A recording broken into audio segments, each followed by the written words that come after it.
En el nombre del Padre, del Hijo y del Espíritu Santo. Amén. Ven, Espíritu Santo, llena los corazones de tus fieles y enciende en ellos el fuego de tu amor. Envía, Señor, tu Espíritu y será creada y se renovará la faz de la tierra. Espíritu Santo, ilumina nuestro entendimiento para que al leer o estudiar la Sagrada Escritura sintamos la presencia de Dios Padre que se manifiesta a través de tu palabra. Abre nuestro corazón para darnos cuenta del querer de Dios y la manera de hacerlo realidad en nuestras acciones de cada día. Instrúyenos en tus sendas, para que teniendo en cuenta tu palabra, seamos signo de tu presencia en el mundo. Amén. Lectura del libro de Esdras, capítulos 5 y 6. Los profetas Ageo y Zacarías, hijo de Iddo, profetizaron para los judíos de Judá y de Jerusalén en nombre del Dios de Israel que estaba con ellos. Entonces Zorobabel, hijo de Sealtiel, y Josué, hijo de Josadac, se decidieron a reiniciar la construcción del templo de Dios en Jerusalén.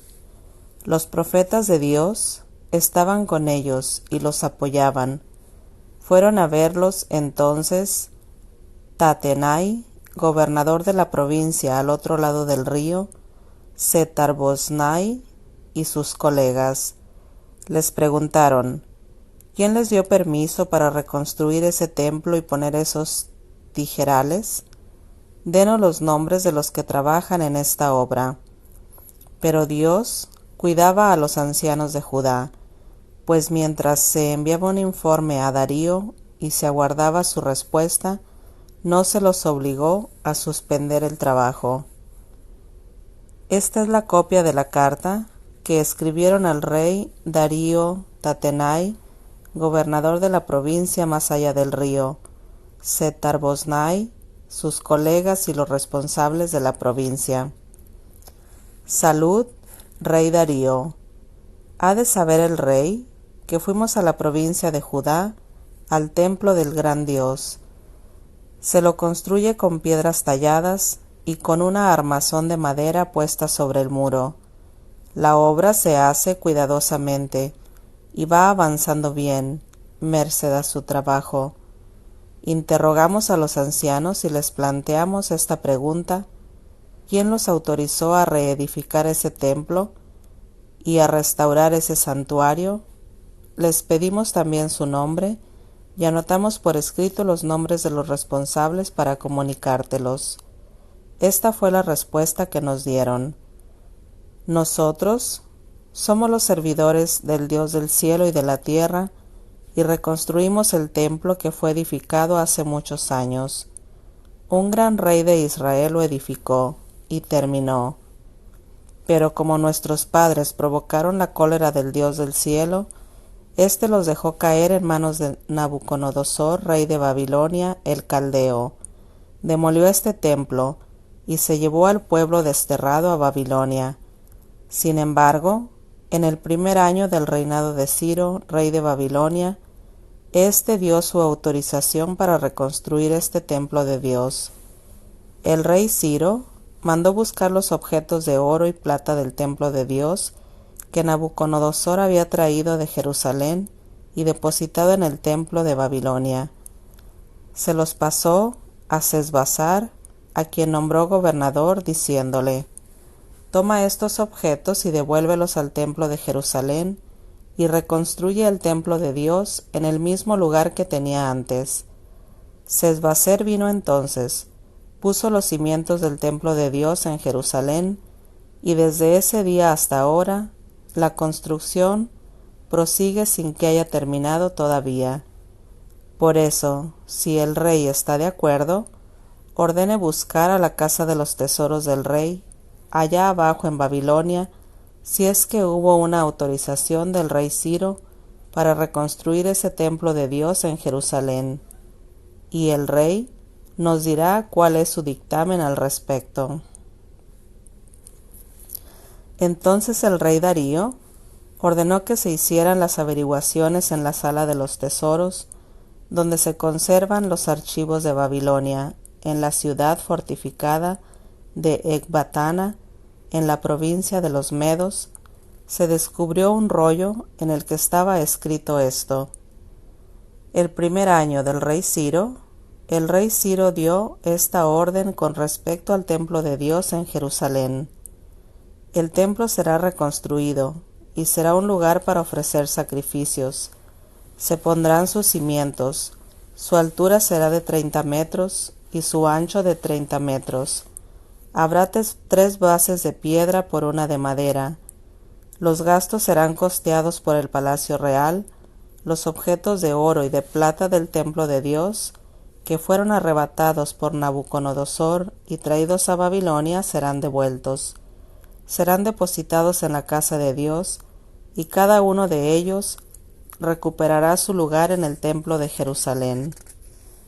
Tú, Tatenai, gobernador de la provincia que está más allá del Éufrates, como también Setar-Boznai y los demás sus colegas y los jefes de la provincia, retírense de allí. El gobernador de Judá y los ancianos de los judíos reconstruirán el templo de Dios en el mismo lugar. Déjenlos trabajar. Estas son mis órdenes para esa reconstrucción del templo de Dios que hacen los ancianos de los judíos.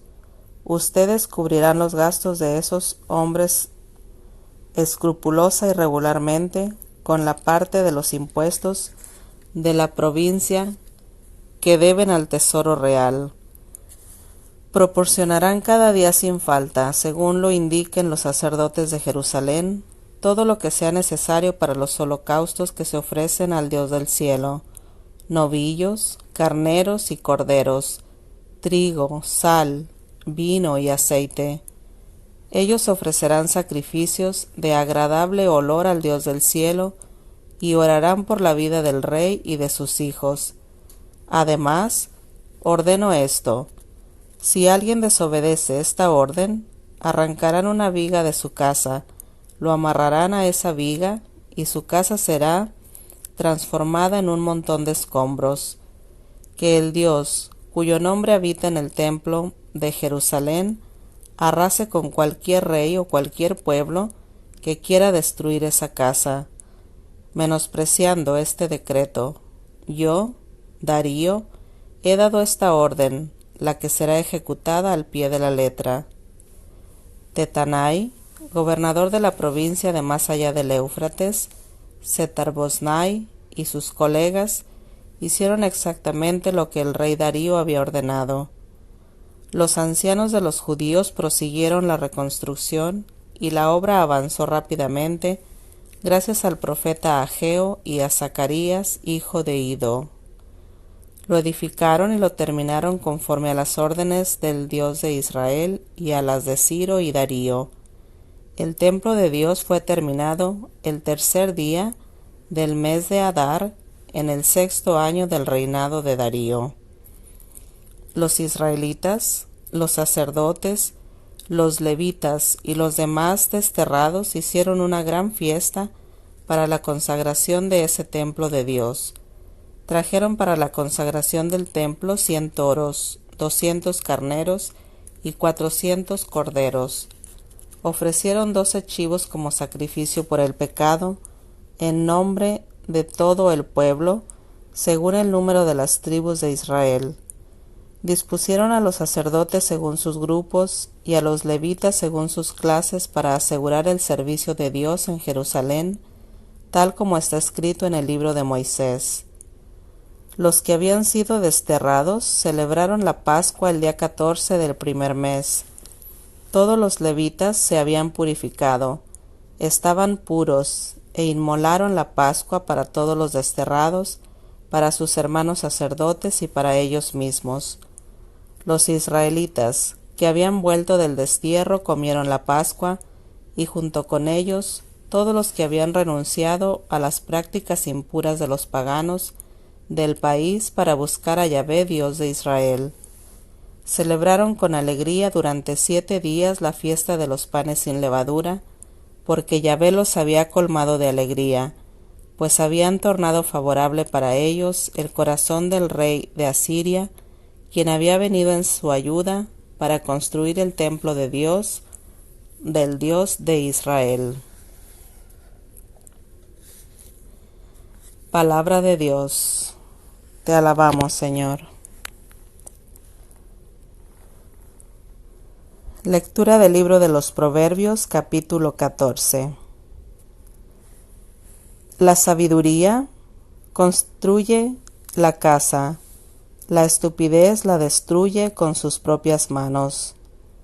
El que teme a Yahvé toma el recto camino, el que lo desprecia se aleja de él.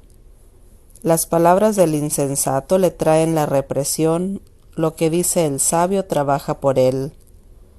Sin bueyes, los graneros quedarán vacíos. Los ingresos dependen de la fuerza de los animales. Un testigo digno de fe dice la verdad, un testigo falso miente, tanto como respira. El burlón busca la sabiduría, pero en vano. El hombre reflexivo aprende rápido. Apártate del tonto, no recibirás de su boca la sabiduría. La sabiduría del hombre hábil consiste en saber a dónde va. La necedad de los tontos los extravía. Los tontos se burlan del pecado, pero Dios favorece a los hombres buenos. El corazón conoce su propia pena, y su alegría nadie podrá compartirla. La casa de los malvados será destruida, pero la tienda de los justos no se moverá. A algunos su camino les parece recto, pero al final del camino está la muerte. Aún en medio de la risa el corazón tiene sus penas, la alegría acaba en tristeza. El descarriado se saciará con el fruto de su conducta, y lo mismo el hombre de bien. El simple cree todo lo que se dice, pero el prudente mira dónde pone los pies. El sabio teme al mal y se aparta de él. El tonto sigue adelante sin preocuparse. El colérico comete disparates. El hombre reflexivo lo soporta todo. Los ingenuos solo adquieren la estupidez. Los hábiles podrán estar orgullosos de su saber. Los malos se inclinarán ante los buenos.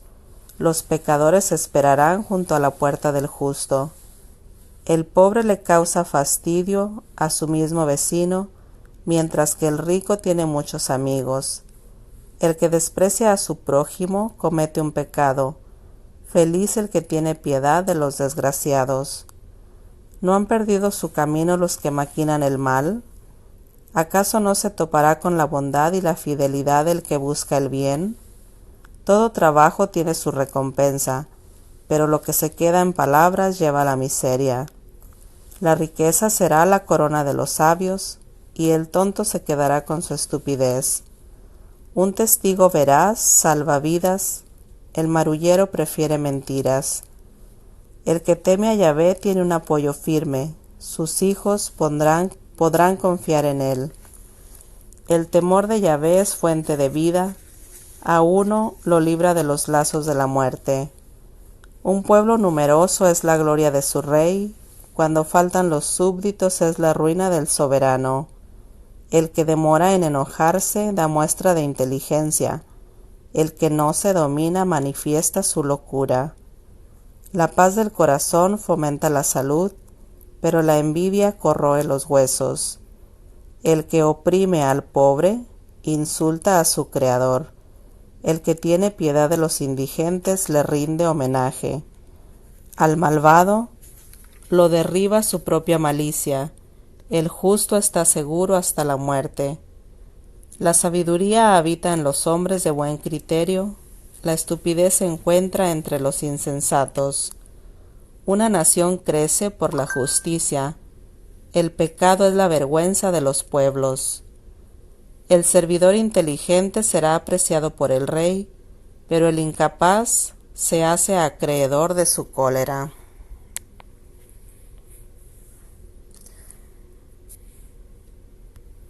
Palabra de Dios. Te alabamos, Señor.